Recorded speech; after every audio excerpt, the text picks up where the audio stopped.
Assalamualaikum warahmatullahi wabarakatuh. Tuan-tuan dan puan, saya Zamil bin Ibrahim, Timbalan Presiden Kelab Pendokong Penyertaan Ummah Malaysia.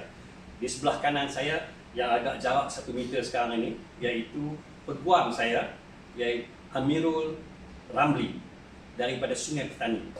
Kami baru saja keluar daripada Balai Polis, iaitu IPD Kuala Muda.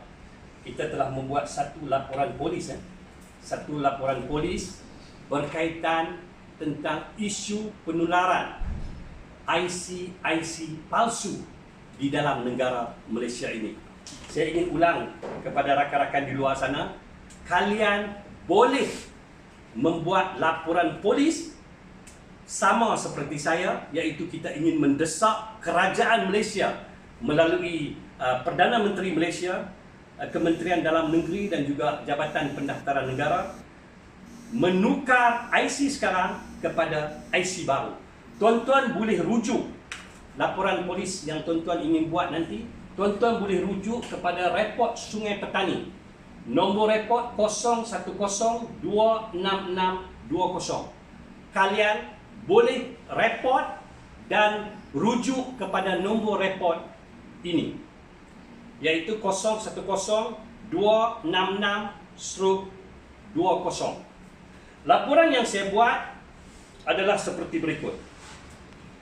Sebagai rakyat Malaysia yang bertanggungjawab, saya terpanggil untuk mendesak kerajaan Malaysia melalui Kementerian Dalam Negeri yang di bawahnya ada 2 agensi yang mengeluarkan kad pengenalan, iaitu JPN, dan satu lagi pihak Immigration yang mengeluarkan pasport Malaysia. Okay. Banyak diperkatakan sekarang pendatang-pendatang asing mendapatkan kad pengenalan melalui ejen-ejen tertentu dan pernah ada tangkapan dan pendakwaan di Sabah dan juga di Pulau Pinang. Dan ada di kalangan pegawai-pegawai JPN yang pernah didakwa, iaitu di Pulau Pinang. Untuk itu, kita mohon, kita desak kerajaan Malaysia, iaitu Perdana Menteri Malaysia, dengan kadar segera membentuk satu pasukan khas atau membuat satu keputusan menukar kad pengenalan sekarang kepada kad pengenalan baru dengan pengawasan yang begitu ketat, serta memerlukan satu temuduga di kaunter JPN ketika waktu pengeluaran kad pengenalan baru, termasuk juga menunjukkan tanda suntikan BCG, iaitu di bahu kiri dan di bahu kanan, tunjuk kepada pihak JPN sewaktu ingin menukar kad pengenalan palsu kepada kad pengenalan baru. Sebab kita gusar laporan polis yang kita buat, sebab kita gusar, kita tidak tahu berapa banyak IC palsu ini telah berada di dalam negara ini pada tangan pendatang asing. Untuk itu, saya cadangkan kepada rakyat Malaysia di luar sana untuk membuat satu laporan polis di mana-mana untuk kita desak kerajaan Malaysia menukar segera kad pengenalan sekarang kepada kad pengenalan baru. Okey, saya juga ingin memaklumkan di sini, klip video yang pertama yang saya buat dan klip video yang kedua yang saya buat telah mendapat perhatian yang sangat serius oleh pihak Jabatan Pendaftaran Negara. Saya bersyukur kerana kalian telah respon begitu cepat. Namun, saya agak terkejut respon yang anda buat adalah membuat laporan polis terhadap saya. Membuat laporan polis terhadap saya kerana saya dikatakan saya mencemar nama baik Jabatan Pendaftaran Negara. Saya nak nyatakan di sini, saya tidak bercakap omong kosong. Sebab ada sebahagian kecil daripada penjawat awam di JPN telah menjadi pengkhianat kepada negara Malaysia dengan menjual kad pengenalan kepada warga asing. Sudah ada pendakwaan, kerana itu saya sebut nama JPN. Sebab Jabatan Pengangkutan Jalan JPJ tidak mengeluarkan kad pengenalan. Mereka hanya keluarkan lesen memandu. Jadi untuk apa saya nak nyatakan agensi lain? Saya tentu saja menyatakan agensi yang mengeluarkan kad pengenalan adalah JPN. Dan ada pendakwaan Timbalan Pengarah Pulau Pinang JPN pernah didakwa kerana terlibat dalam penjualan kad pengenalan. Untuk itu saya sebut perkataan JPN. Jadi kalau pihak JPN nak membuat laporan polis terhadap saya, silakan.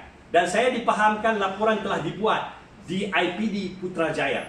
Saya nak nyatakan di sini, saya tidak akan bergenjak dari kenyataan awal saya bahawasanya pihak JPN sebahagian kecil terlibat dalam perkara ini. Dan pada saya menganggap kamu pengkhianat kepada negara Malaysia ini. Saya nak nyatakan di sini pada rakan-rakan di luar sana, penularan wabak COVID-19 berpunca daripada 3 warga asing daripada negara China. Ini adalah penularan pertama di Malaysia daripada warga asing China yang hadir di Malaysia. Ini yang kes yang pertama yang masuk melalui Singapura. Dan juga pihak-pihak yang berada di KLIA, sistem jam di KLIA. Di mana mereka? Perdana Menteri Malaysia yang ke-7 menyatakan kita nak letak di mana? Adakah di kandang lembu? Dia nyatakan dia nak letak di kandang lembu. Dia perli. Dan saya nak nyatakan di sini kepada Tun Mahathir, di mana mereka? Di mana mereka yang kamu kata kamu perli? Tempoh hari apabila rakyat bertanya mereka nak diletakkan di mana, kita suruh mereka pulang. Tapi Tun Mahathir kata, kenapa kita nak letak mereka di kandang lembu? Sekarang saya nak tanya, mereka di mana? Di mana mereka? Pihak Pakatan Harapan dahulu yang memerintah Malaysia, saya nak nyatakan di sini terutama sekali pada bekas Menteri Pelancongan, di mana mereka? Kerana itu kita rasa agak gusar, rasa tidak senang dengan keadaan di Malaysia, iaitu dengan kebanjiran puluhan ribu dan saya boleh katakan hampir ratusan ribu pendatang asing yang sistem keluar mereka di jabatan immigration, di pintu-pintu keluar ataupun pintu-pintu masuk tidak ada. Kita tidak nampak mereka masuk dan mereka keluar. Kerana itu kita rasa agak bimbang.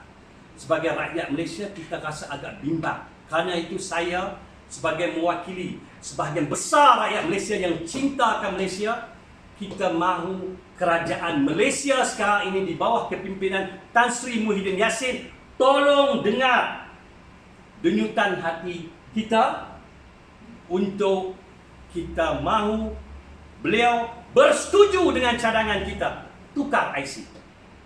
Laporan polis telah saya buat hari ini, iaitu pada 20 April hari ini, dan saya minta rakyat Malaysia boleh follow laporan saya di nombor laporan saya iaitu 010266/20 report Sungai Petani. Dan juga kepada pihak JPN, saya bersama peguam saya, kita tidak akan gusar walaupun saya dihadap ke mahkamah dalam isu membangkitkan isu IC palsu ini. Bagaimana? Okey. Dan untuk itu, sekali lagi saya menyeru kepada rakan-rakan di luar sana, ayo ke Balai Polis Berdekatan, kita desak kerajaan untuk tukar IC sekarang ke IC baru dengan kawalan yang sangat ketat waktu penukaran nanti. Tunjuk kepada pihak JPN bahu kiri dan bahu kanan kesan suntikan sewaktu kita kecil dahulu. Tunjuk, baru kita sah rakyat Malaysia. Jika ini tidak ada, kamu bukan rakyat Malaysia. Batalkan dan hantar pulang ke negara masing-masing. Sekian. Assalamualaikum warahmatullahi taala wabarakatuh.